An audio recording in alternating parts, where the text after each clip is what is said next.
So this year we've got a little better spring salmon run than we've had in the last several years. You know, the run was projected to be 130,000.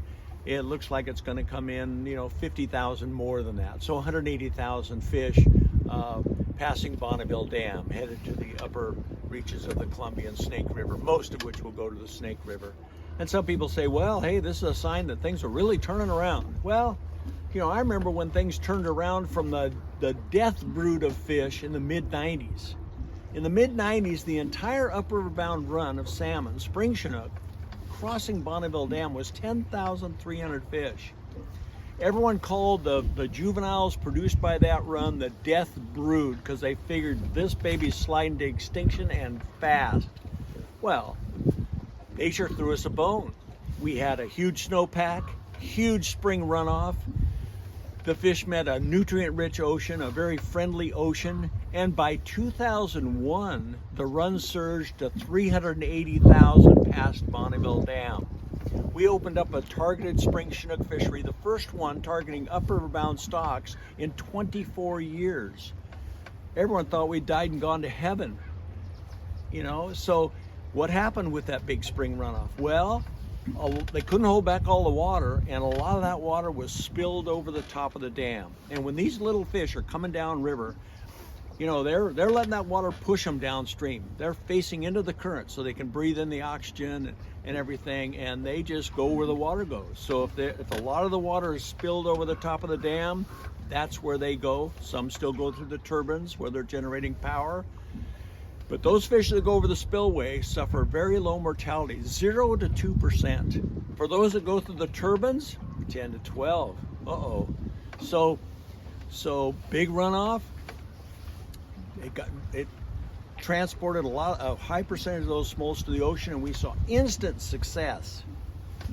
Well, we got a little better ocean right now, and so the run has come in with a few more fish.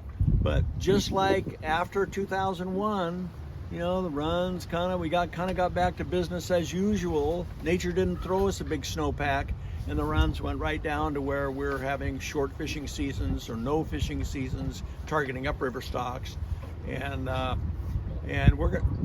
we'll be back there. I mean, this good ocean will turn into, at some point, a not as friendly ocean, and the numbers will go back down. Make no mistake, those hydro dams legally are allowed to kill 50% of the juvenile steelhead and salmon smolts before they get to the ocean. 50%. There's too many.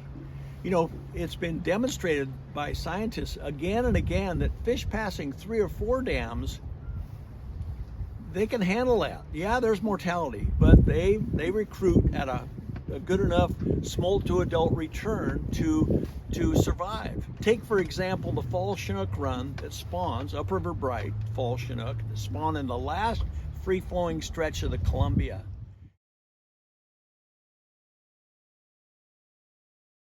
That little free-flowing section of the Columbia River, from the backwaters of McNary Dam up to Priest Rapids Dam, some years that'll bring back 500,000 to 1 million on good ocean conditions smolts back to the Columbia River. Those fish have to pass 4 dams. They're doing good. Those fall Chinook that go back to the Snake, 8 dams. Well, you might get a run, certainly less than 100,000, and oftentimes less than 50,000 or less, back to the Snake River.